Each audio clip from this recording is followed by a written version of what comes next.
আসসালামু আলাইকুম। দেশ ও দেশের বাইরে যে যেখান থেকে আমার ভিডিওটা দেখছেন, আশা করি সবাই সুস্থ আছেন, আল্লাহর রহমতে ভালো আছেন। আলহামদুলিল্লাহ, আমিও খুব ভালো আছি আপনাদের দোয়ায়। আজকে ভিডিও করার কোনো ইচ্ছাই ছিল না আমার, কিন্তু তারপরেও এই পরোটাটা দেখে আমার সকাল সকাল ভিডিওটা স্টার্ট করে দিলাম। আমার পাশের বাসায় এক ভাবি থাকে, সেই ভাবিটা আমার রক্তের কোনো কেউ না, কিন্তু যখন যা রান্না করে আমার জন্য নিয়ে এসে হাজির হয়, তেমনই আজকে সকালবেলা পরোটাগুলো নিয়ে এসে আমাকে দিচ্ছে।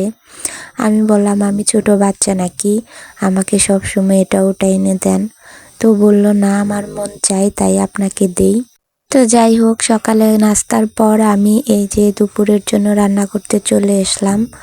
আমি আজকে পালং শাক দিয়ে ছোট মাছ রান্না করব। শীত এসে গেছে, আপনাদের ভাইয়া শুধু পালং শাক আনবে। পালং শাক খুব পছন্দ, শীত যতদিন থাকবে শুধু পালং শাক আনবে আর রান্না করে খাবে, ভেজে খাবে না। আমি মশলা কষিয়ে পালং শাক দিয়ে দিয়েছি। এই দেখেন, একটুও কিন্তু পানি দেইনি, তারপর কতটুকু পানি উঠে গিয়েছে। আর এই পানি আমি কখনোই ঢাকনা দিয়ে শুকাবো না, কারণ ঢাকনা দিলে শাকের সবুজ রংটা হারিয়ে যায়, তাই আমি কখনো ঢাকনা দেই না। আর আমার আন্টি যে আমাকে লাউ আর মাছ দিয়েছিল, সেটা ভাবছি আজকে রান্না করব। তো আমি মাছগুলো ধুয়ে নিচ্ছি। এদিকে কিন্তু পালং শাক আর ছোট মাছের চচ্চড়ি রান্না হচ্ছে। আর এই লাউ যখন ধুচ্ছিলাম তখন আম্মা আমাকে কল দেয় এবং তাড়াতাড়ি রেডি হয়ে আমাকে চলে আসতে বলে। তো এদিকে কিন্তু আমার এই যে শাক চচ্চড়ি রান্না হয়ে গিয়েছে। এখন আমি মাছগুলো ভেজে নেব, যেহেতু আম্মা ফোন দিয়েছে মাছটা রান্না করা হবে না, তাই আমি হালকা ভেজে রেডি হয়ে নেব। তো আমি চুলার উপরে মাছটা দিয়ে এদিকে হাত মুখ ধুয়ে রেডি হয়ে নিচ্ছিলাম। আমার মাছ ভাজাও কিন্তু কমপ্লিট। আমি কিন্তু এই যে চলেও এসেছি। আসলে আমার ভাইয়ের জন্য পাত্রী দেখা হবে, তাই আমাকে তাড়াতাড়ি করে চলে আসতে বলেছে। এই যে আমরা পাত্রীর বাড়ি চলে এসেছি। এটা আমার খালাতো বোন। ও কিন্তু ছাগল পেয়ে খুব খুশি, কারণ ও ছাগল খুব পছন্দ করে। আর ও পাতা খিলাচ্ছিল। আমার আম্মা বলতেছে একটু ক্যামেরার দিকে তাকাও, কিন্তু ও বুঝতেও পারছিল না। এই যে দেখেন, ছাগলের বাচ্চাটা পাতা খাওয়ার জন্য কেমন লম্বা হয়ে দাঁড়িয়ে গেছে। ছাগলগুলো দেখতে বেশ কিন্তু লাগছে। এ বাড়িতে অনেকগুলো ছাগল পালে। এটা কিন্তু মেয়েদের বাহির বাড়ি। ভাবলাম যে আপনাদেরও একটু সাথে নিয়ে যাই পাত্রী দেখার জন্য, তাই আর কি করা। তো আমার খালাতো বোনটা ছাগল পেয়ে ঘরেই ঢুকছিল না, ওরা ঘরে যাবেই না, ছাগলের সাথে খেলা করবে। এদিকে কিন্তু এই যে আরো ছাগল বাঁধা আছে। আর এই বাড়িতে মাটির ঘরও আছে, পাশের বাড়িটাও মাটির ঘরের। যাই হোক, এখন আমি ভিতরে ঢুকে যাব।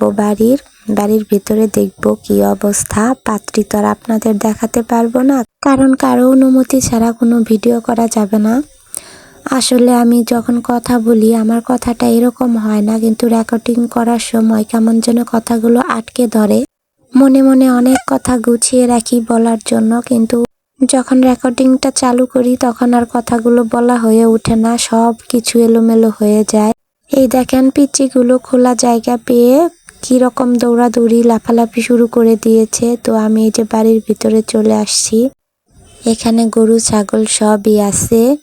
আমরা এরকমই চাই, একটা সংসারী, মোটামুটি সুন্দর দেখতে, একটা মিষ্টি একটা বউ।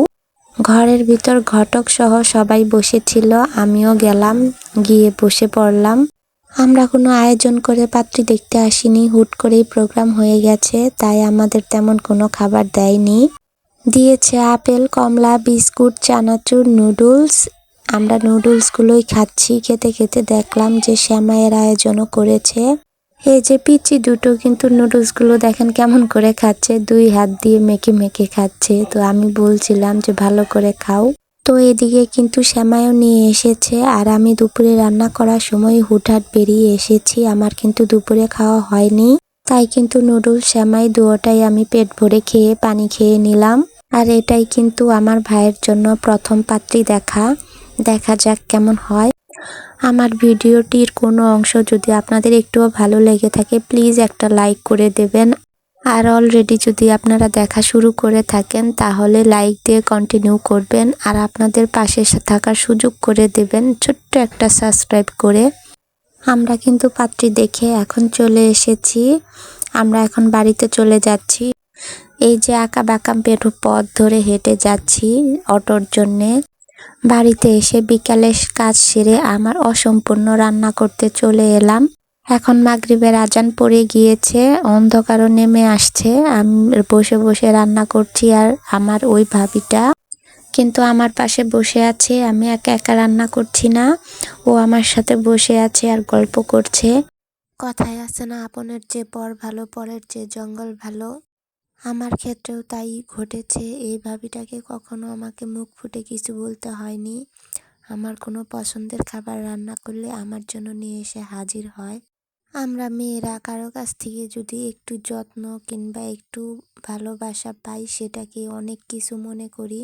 কারণ আমাদের ভালোবাসার মতো, জিজ্ঞেস করার মতো, ভালো রাখার মতো কোনো লোক থাকে না। মনের মধ্যে হাজার ঝড় বয়ে গেলেও আমরা প্রকাশ করতে পারি না। হাসি মুখে আমাদের সব কিছু করতে হয়। আমার লাউ রান্না হয়ে গেছে। আজকে এ পর্যন্তই। আল্লাহ হাফেজ।